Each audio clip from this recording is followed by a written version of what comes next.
What's good, issue fam? This is your boy Praise and let's go do the welcome back to my YouTube channel, you understand? If it's the first time, maybe like, comment, share, subscribe to my YouTube channel, understand? The one and only Praise and the pere vaita nzuno chaita gore reso chikuita move out ndoita move out handiregi handiri kutisvika nge munhu ari kubhadharwa rent nebhimu kai. So guys, this is my bags and this is the washing basket full of my kicks, full of my shoes, and this is my clothes only. I don't have my hembe dzakawanda. Today is the day I'm moving out. Landlord wangu hapoenda kubasa. Just nokuti handiwani chita move out. Wani munhu akutiza landlord vakatasira mari. So vasiri kuziva zvikuitika landlord wangu akandita zvekupenga. They disrespected me or she, as I'm sure mukadzi wacho. Because murume wacho atenga akatyisa mukadzi wacho ndinotonga zina basa. So wakadisrespecta. Inini pamba ndogara apa ndaisageza everyday, ndogeza kana ka1 per week. And pandogeza ipapo I mop bathroom zvakanaka ndoenda kwandiri kuenda. And bike pamba apa I buy food every day. Ma take away. Ndakabika I think 2 times only pamba apa. Zvekungobika rice ne baked beans ne tinned beans mumwe musi ndakabika ndo zvacho remember yet. So crisis iri kuitika manje ndeyekuti pamba apa minoione vana vawe vari kutaura sei unokuita vanhu vekukongo chida kushowa chihulandlord chacha vakundinyorera notice kumadziro kana mapedza kucleana tsvairai daisoi clean toilet what dzimai masini ekukitchen what as if I use them. And inini ndasina problem nazvo. Pakaita problem ini pakundinyorera masini kumadziro. Imagine your girlfriend coming to sleep over or your visitor osvika unoona pamba pakanyorwa masini unge paclassroom pakanamirwa masini anofunga kuti vanhu ipapo tinogarisana sei, even iye kana kunodhota anofila sei, kana kunogeza cheche kana kunodzisa kana mvura yetii anoita sei. Kitchen kwakanamirwa mapepa imba isingaite imba iri namirwa mapepa ungamena minodaro.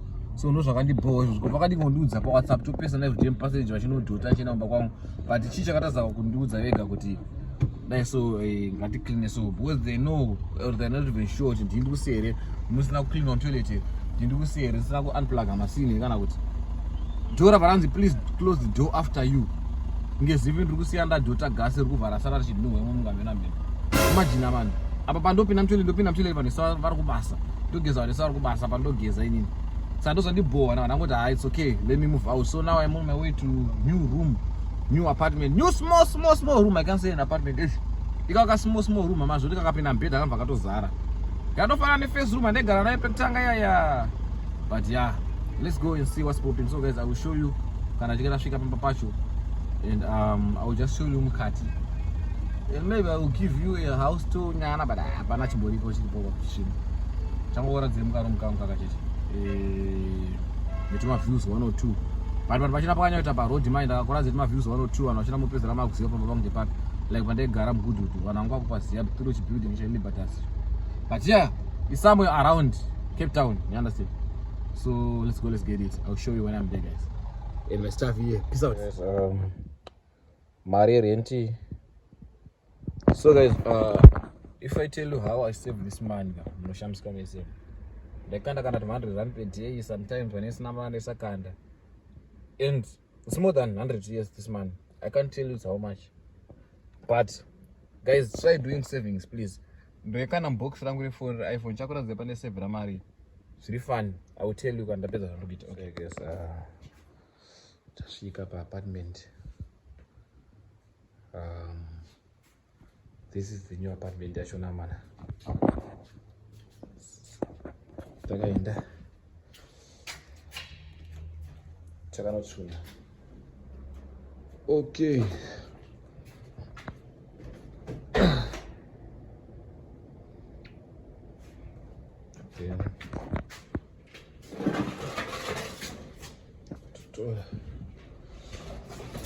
Takanoenda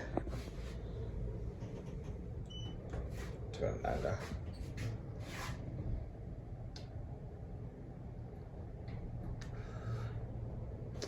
moving.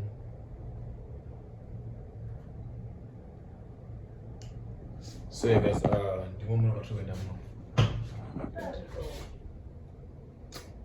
As you can see now we're on 3rd floor. Yeah.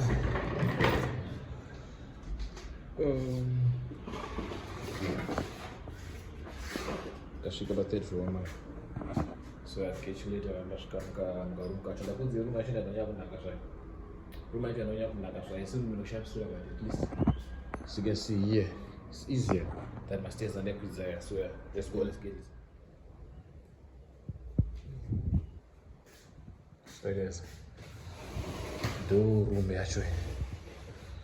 So you can see it's very dirty. I'll push command zero inside. And yeah, I'll clean my windows. But those are the guys I understand. Yes, my windows are not clean. And clean this very nice. And what down there you want down there.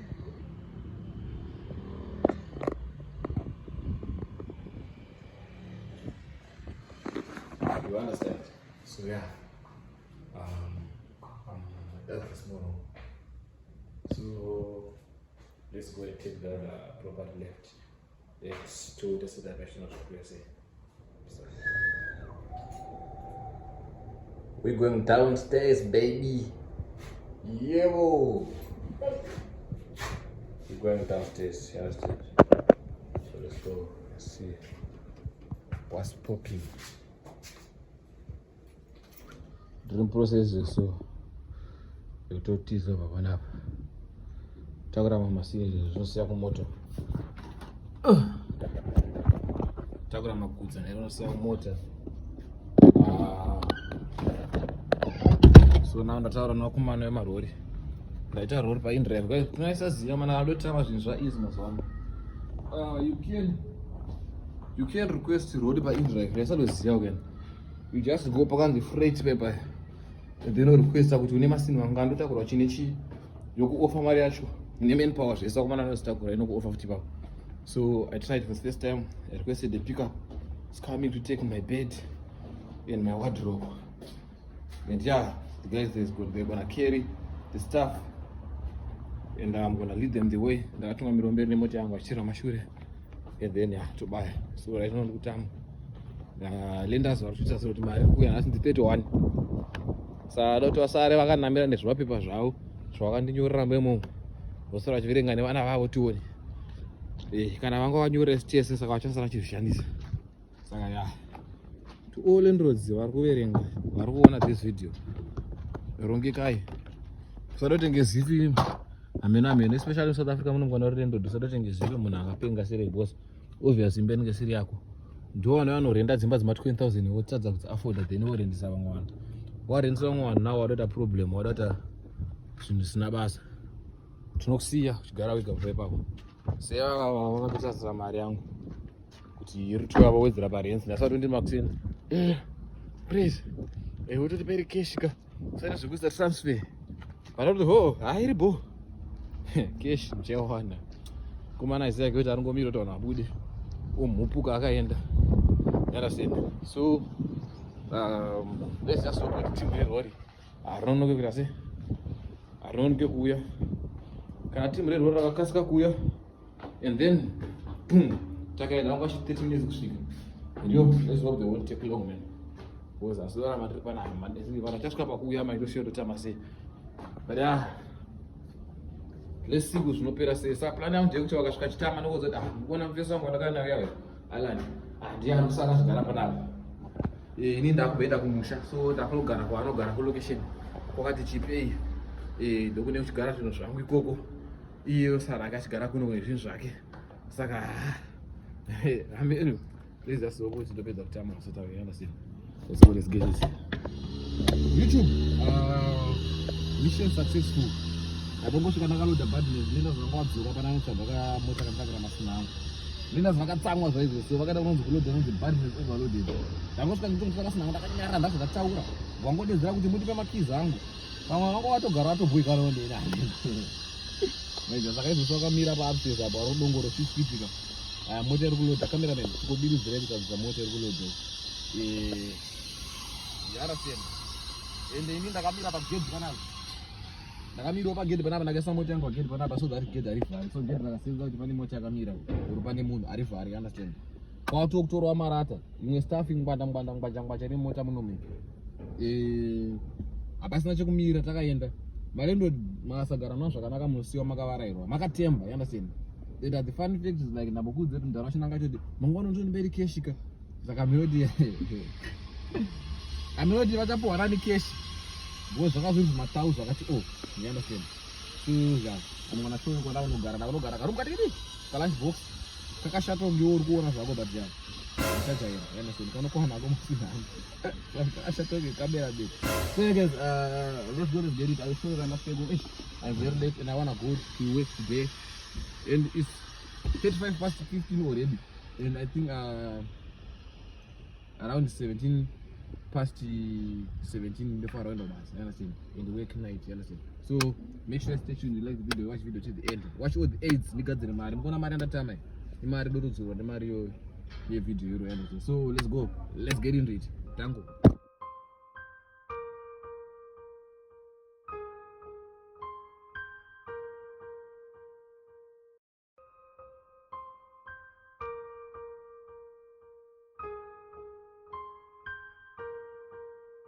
Goodbye Labians Towers guys, to my property kwangu ndakanzi ndafamba fans zangu mumwe mweta kanzambe mumwe mogowana mumwe mbedha mumwe ameno tui muchongoenda makadaro ndiko property yangu yese ari kuteerera mfeso apa mfeso ari kuteera ana fuel apa ini ndiri kutofambira ndiri mu 120 iye ari kuteera achifamba va 20 anosara. Yeah, but what's good guys, this is your boy President. Let's go do the YouTube channel. So guys, our mission successful. The contract is to move out by and wait for part 2. I will show you the room, the house tour. It's the house tour something.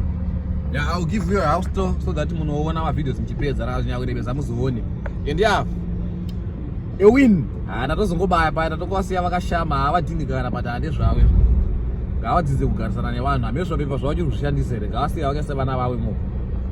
so now it's around 8 and look in Cape Town there's still sun and it's already 8 p.m. Imagine guys, look. And now I'm working now. I'm at work. I'm having this yummy smoothie out here. I'm having this yummy smoothie and also I'm having with some Doritos snacks, you understand.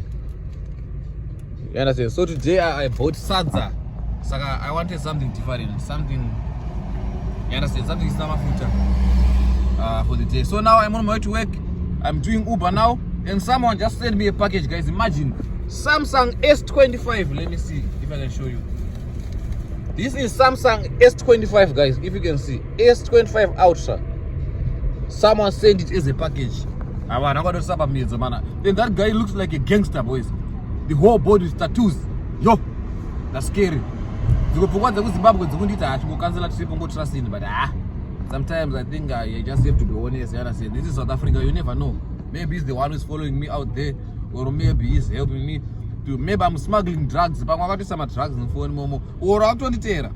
So sometimes with honest, you end up getting a big reward. You understand? So let's go and deliver this phone. Let's go. Let's get it. Peace out. I'm out here in Bellevue, the most famous place in Cape Town. Bellevue, Tex Ring. See this one? That's the most famous place in Cape Town. Papa, Papa. As you can see down here. Let me zoom. Bellevue, out here in Bellevue. Okay, let's go. Let's get it. Thank you.